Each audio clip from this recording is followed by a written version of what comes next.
வணக்கம் நண்பர்களே, இன்றைக்கி வாங்க ஜெயாஸ் கிச்சனில் கொய்யாக்காய் வச்சு சட்னி பார்க்க போகிறேங்க. இந்த கொய்யாக்காய் சட்னி ரொம்ப டேஸ்ட்டாக இருக்கும்.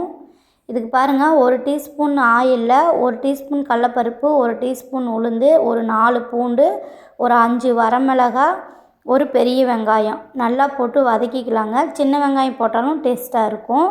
இது நல்லா கண்ணாடி பதத்துக்கு வெங்காயம் வதங்கி வந்த உடனே தக்காளி, ஒரு பெரிய தக்காளி எடுத்து நான் கட் பண்ணி வச்சுருக்கேன். அதையும் சேர்த்து தக்காளி நல்லா வதங்கி வரட்டுங்க. அதோடையே 1 டீஸ்பூன் அளவுக்கு கல்லுப்பு சேர்த்திக்கலாம்.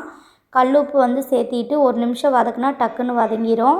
நம்ம கொய்யாக்காய் சின்ன சின்னதாக வெட்டி வச்சுருக்கோம். அந்த கொய்யாக்காவை சேர்த்திட்டு கொஞ்சமாக புளி அதிகமாக வேண்டாங்க, ரொம்ப கொஞ்சமாக போட்டுட்டு அதுக்கப்புறம் ஒரு முறை நம்ம கலரி எடுத்து மிக்ஸி ஜாரில் மாற்றி ஆட்டி அதுக்கப்புறம் எடுத்துக்கலாம். பாருங்கள், சூப்பரான கொய்யாக்காய் சட்னி ரெடி ஆயிடுச்சு.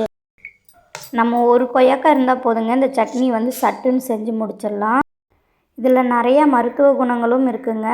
இந்த சட்னி ஒரு முறை செஞ்சு பாருங்கள், அடிக்கடி செய்வீங்க. இந்த சேனல் பிடிச்சிருந்தா சப்ஸ்கிரைப் பண்ணுங்கள்.